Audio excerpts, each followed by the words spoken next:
Very good morning to all, very good afternoon, very good evening, and very good night.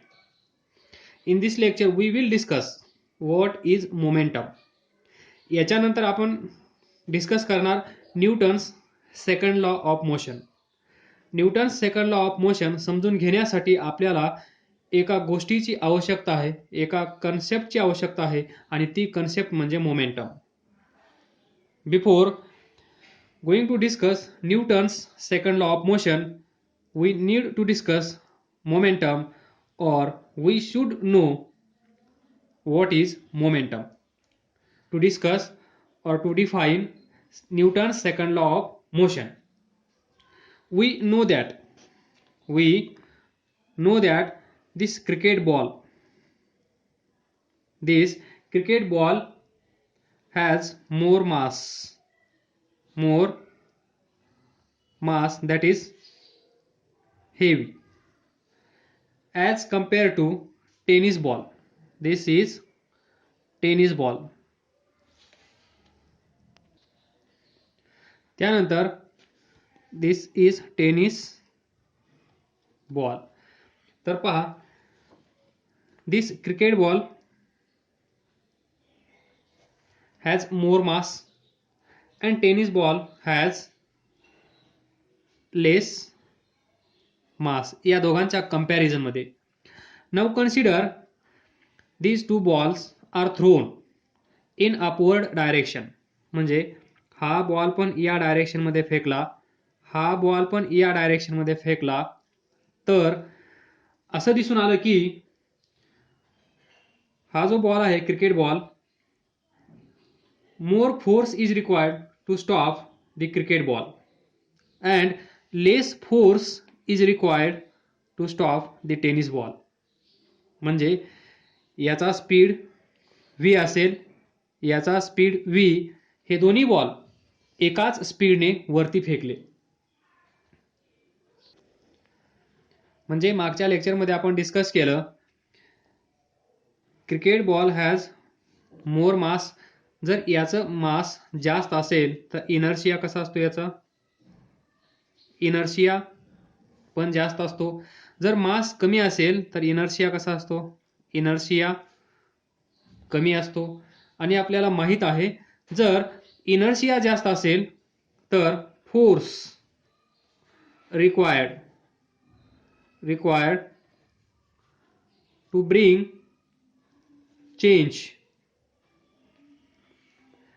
Change म्हणजे हा ball आपण फेकला आहे, throw केला आहे, तर याला काय करायचं आहे, आपल्याला स्टॉप करायचं आहे. म्हणजे जी बॉडी मोशन मध्ये आहे ती ॲट रेस्ट आणायची आहे.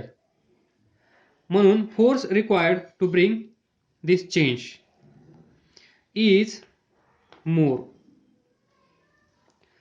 मास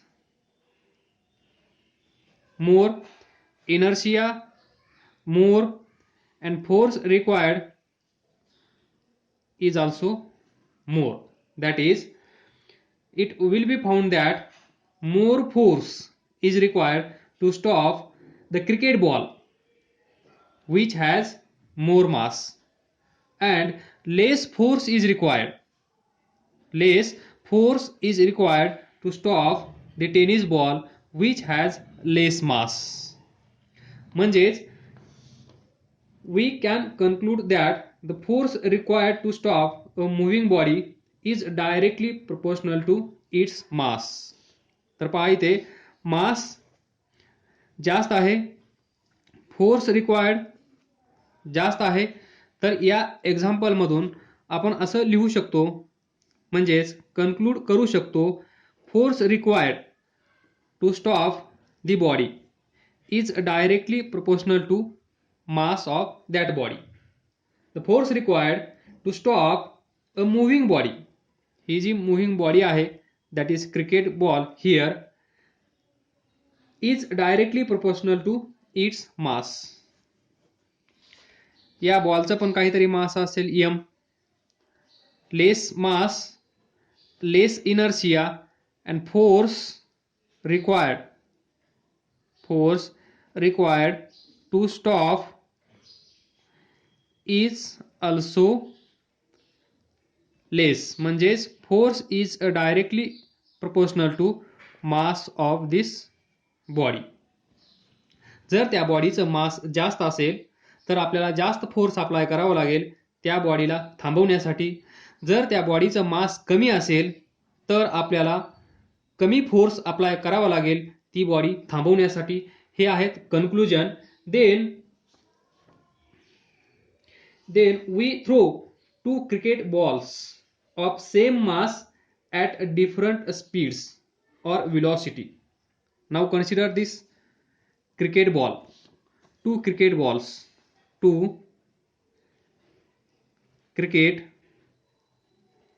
balls of same mass. हा एक क्रिकेट बॉल, हा एक क्रिकेट बॉल, याचं मास m1, याचं मास m2.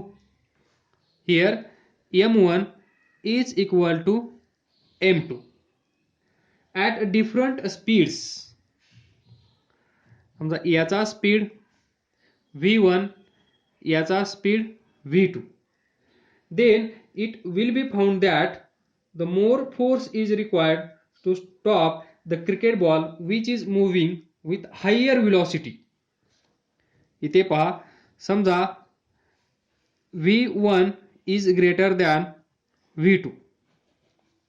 हे जे दोन बॉल आहेत, पहिल्या बॉलचा स्पीड v1, दुसऱ्या बॉलचा speed v2 and v1 is greater than v2. या बॉलचा स्पीड जास्त आहे, या बॉलचा स्पीड कमी आहे, याचं मास आणि याचं मास सेम आहे. तर आपल्याला असं दिसून आलं की that is it will be found that more force is required. More force is required to stop that cricket ball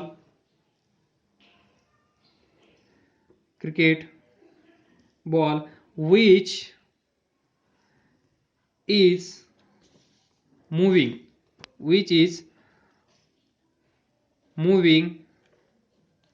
with higher velocity.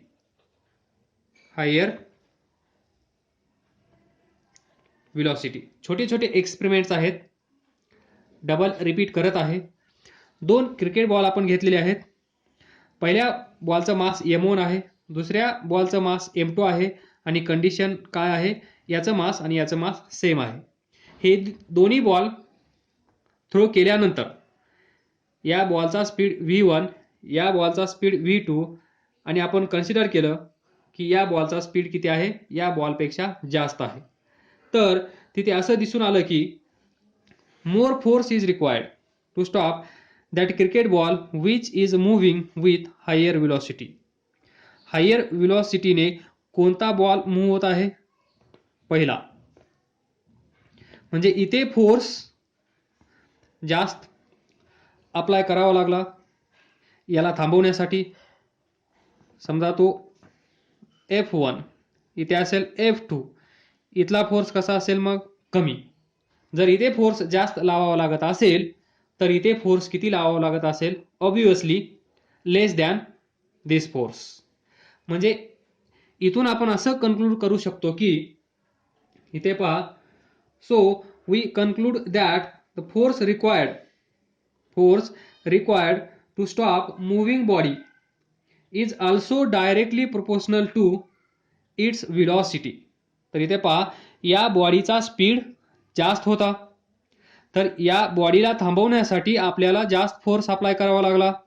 या बॉडीचा स्पीड कमी होता तर या बॉडीला थांबवण्यासाठी आपल्याला कमी फोर्स अप्लाय करावा लागला. इथे ती बॉडी म्हणजे बॉल. तर in short, from this we can write this f1 is directly proportional to v1 and here f2 directly proportional to v2 and these are two conclusions made by or made from this small experiment ही आहे छोटीशी concept. तर पहा, हा ball, हा cricket ball, हा tennis ball. Cricket बॉलचं mass जास्त असतं. पहा, मास जास्त असेल तर इनर्शिया जास्त असतो, आणि इनर्शिया जास्त असेल तर ती बॉडी थांबवण्यासाठी फोर्स पण आपल्याला जास्त अप्लाय करावा लागतो. त्याचप्रमाणे इथे पहा, टेनिस बॉल मास कमी, इनर्शिया कमी, force required to stop this tennis ball is also less.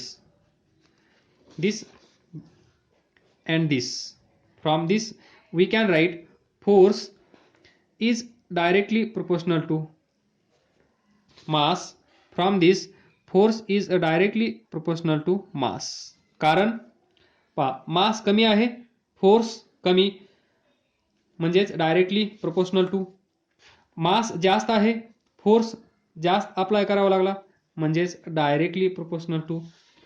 Then here इथे आपण काय केलं होतं, इथे लक्षात ठेवा, आपण स्पीड काय ठेवला होता, same. That is v1 is equal to v2. हा v1 असेल, हा v1 असेल, हा v2 असेल, तर आपण असं लिहू शकतो v1 is equal to v2. याचं मास m1, याचं मास m2, तर m1 is not equal to m2. आणि इथून तुम्हाला दिसत आहे क्रिकेट बॉलचं मास जास्त असतं, टेनिस बॉलचं मास कमी असतं, म्हणजेच m1 is not equal to m2. Then in this condition याचं मास m1, याचं मास m2, या दोघांचं मास आपण सेम कन्सिडर केलं आहे, कारण आपण काय घेतलं आहे, 2 क्रिकेट बॉल्स घेतले आहेत सेम.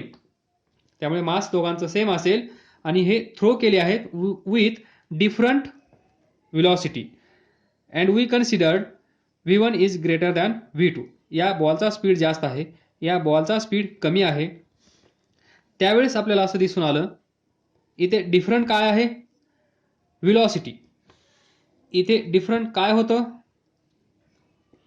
मास. म्हणजे मास ज्यावेळेस डिफरंट आहे त्यावेळेस आपल्याला force required to stop is directly proportional to mass. इथे डिफरंट काय आहे, व्हेलॉसिटी. इथे पण काय भेटलं आपल्याला, force required to stop this ball is directly proportional to velocity or speed of this ball or any body. तर आपण या दोघांना कंबाईन करून असं लिहू शकतो, thus we can write the quantity of motion, the quantity of motion in a body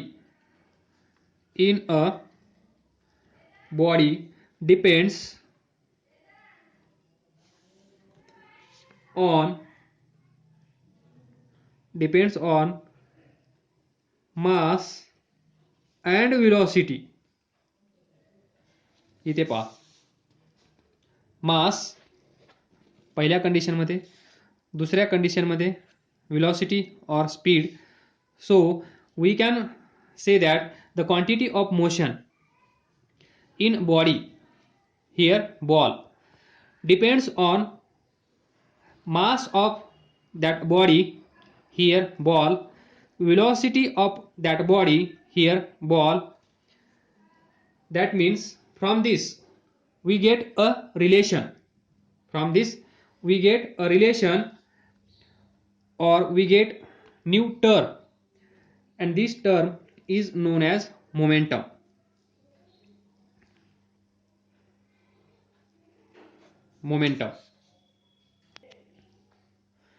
and it is denoted by letter P, and it is given by P is equal to mass times velocity. म्हणजे quantity of motion in a body depends on mass and velocity. आणि आपण पाहिलं मासला पण कसं होतं directly proportional to, व्हेलॉसिटीला पण directly proportional to, म्हणजेच this is directly proportional to mass and this is directly proportional to velocity or speed also. So this P is momentum. The momentum of body is defined as product of its mass and its velocity. समजा ही body आहे, या बॉडीचं मास m आहे, या बॉडीचा speed v आहे, तर या बॉडीचं momentum of this body is p and it is equal to mass times velocity, that is a product of mass of body and velocity of this body, velocity of same body. समजा ही car आहे, अरे ची चांगली नाही आली, दिस is car, कारचं मास 500 kg, या कारचा speed 30 metre per second. This is mass. Find momentum of this car. We know that momentum P of this car is given by P is equal to mass times velocity or product of mass of this car, speed or velocity of this car. So mass of this car is 500 kg into speed किती आहे 30 metre per second. किती येईल 5 3 जा 15 1 2 3 kg metre per second. This is the momentum of this car. म्हणजेच Newton's second law चा अभ्यास करण्यापूर्वी आपल्याला मोमेंटम हे काय आहे हे माहीत असणं गरजेचं होतं, म्हणून आपण ही छोटीशी कन्सेप्ट आपण इथे डिस्कस केली आहे. Then P is momentum, unit काय आला आहे kg metre per second. Mass in kg, v speed और velocity metre per second. Next, it is clear that if a body is at rest, समजा this is momentum of this body or here for this car m into v. जर ही car रेस्टला असेल, rest म्हणजेच v is equal to 0. जर v 0 असेल तर momentum किती असेल 0. That is if a body is at rest that is its velocity should be 0 and we can say that momentum is also 0. छोटी C concept लक्षात ठेवा. Thus we know that this gun and bullet, second example gun and bullet, माहिती आहे ना. ज्यावेळेस ही fire केलेली नसते त्यावेळेस गनचं काहीतरी मास असेल m, ही बुलेट गनमध्ये असल्यामुळे दोघांचं मास समजा आपण कॅपिटल M कन्सिडर करू. ज्यावेळेस ही फायर केलेली नसते त्यावेळेस हिचा स्पीड किती असतो 0. That is the momentum of gun and bullet before firing is 0. that is momentum is 0 because their velocity is 0. म्हणजे ही गन अँड बुलेट दोघ जण कसे असतात फायर करण्याच्या अगोदर जस्ट लाईक स्टेशनरी बॉडी.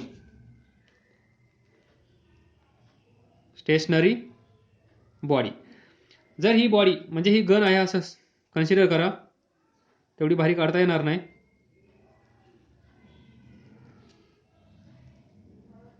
तर पहा ही गन आहे, फायर केली नाही बिफोर फायरिंग. ही बंदूक ही गन म्हणजेच दिस स्टेशनरी बॉडी म्हणजेच या गनचा स्पीड किती असेल 0. और we can say that speed of bullet 0. So momentum initially for this gun and bullet system is 0. Then momentum is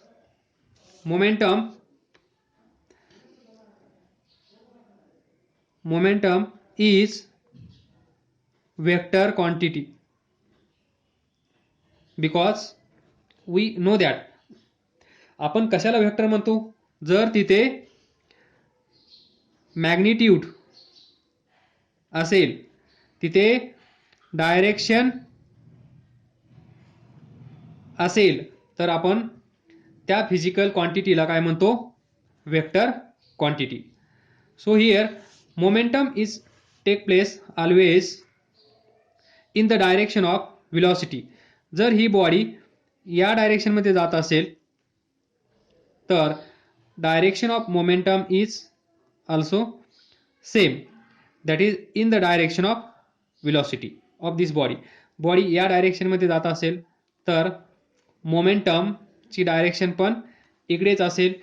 he body इकडे जात असेल तर मोमेंटम ची डायरेक्शन हीच असेल. जर ही बॉडी इकडे जात असेल, स्पीड v असेल तर मोमेंटम ची डायरेक्शन तिकडेच असते. म्हणजेच momentum take place in direction of velocity. आलं लक्षात.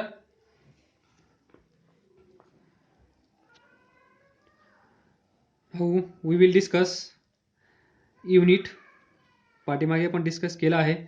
we know that momentum P is equal to m into v. He body असेल, या बॉडीचं मास m असेल, या बॉडीचा स्पीड और वेलोसिटी v असेल तर P is equal to mv. Unit of this P or momentum, unit of mass kg, unit of velocity meter per second. So unit of momentum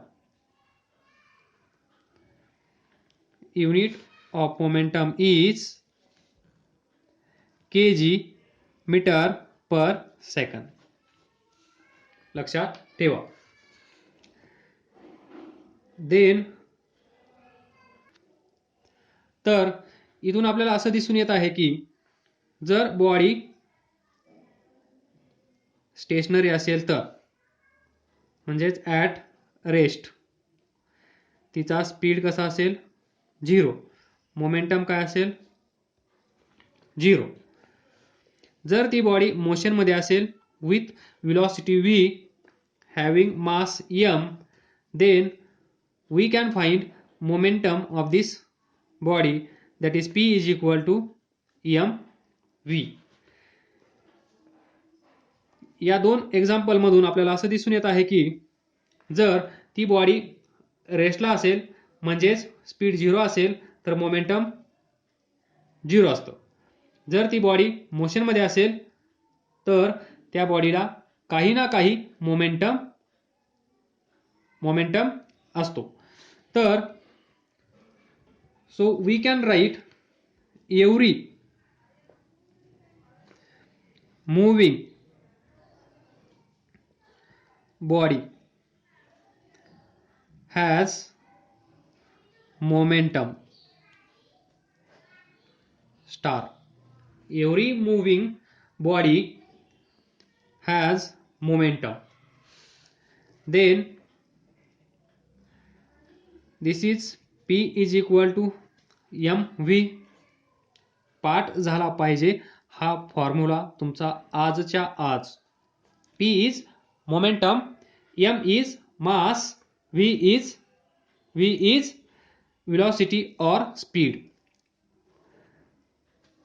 This is body having mass m moving with velocity v, so this body has momentum mass times velocity. From this, see here, momentum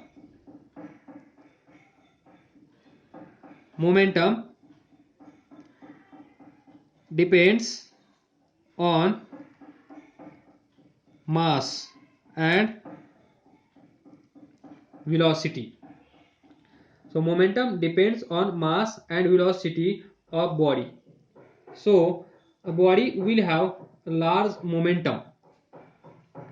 समजा ही body आहे, या बॉडीचा mass m आहे, speed v आहे, या बॉडीचं काहीतरी momentum असेल p is equal to mv आपल्याला माहित आहे. तर हे लार्ज कधी असेल, that is body will have large momentum. Body will have large momentum when number 1, if its mass is large. Number 2, or if its velocity is large. पहा इथे p is equal to mv. p जास्त असण्यासाठी एकतर मास जास्त असलं पाहिजे किंवा velocity जास्त असली पाहिजे, that is it's mass is large, और if it's velocity is large, और नंबर 3 सांगा, if both its mass and velocity are large. म्हणजेच एकतर मास जास्त असलं पाहिजे, एकतर वेलोसिटी जास्त असली पाहिजे, किंवा मास पण जास्त असलं पाहिजे, वेलोसिटी पण जास्त असली पाहिजे. त्यावेळेस आपण म्हणू शकतो momentum is large, momentum is large, momentum is large. इथे ही छोटीशी कन्सेप्ट संपत आहे. जास्त डिटेल्समध्ये तुम्हाला सांगितलं आहे. ॲक्च्युली हे 10 ते 15 मिनिटात व्हायला पाहिजे, पण तुमच्यासाठी मी थोडंसं अजून थोडं हळूहळू पुढे जात असतो, जेणेकरून तुमच्या मनात कुठल्याही प्रकारचा डाऊट राहिला नाही पाहिजे. कारण तुम्हाला समजलं आहे की नाही हे गेस करायला तुम्ही माझ्यासमोर नाही आहेत, त्यामुळे थोडंसं हळूहळू जातो. ज्यांना कुणाला बोर होत असेल, ज्यांना कुणाला लवकर समजत असेल, त्यांनी व्हिडिओचा स्पीड वाढवून व्हिडिओ पाहाव्यात. Then example, we know that karate player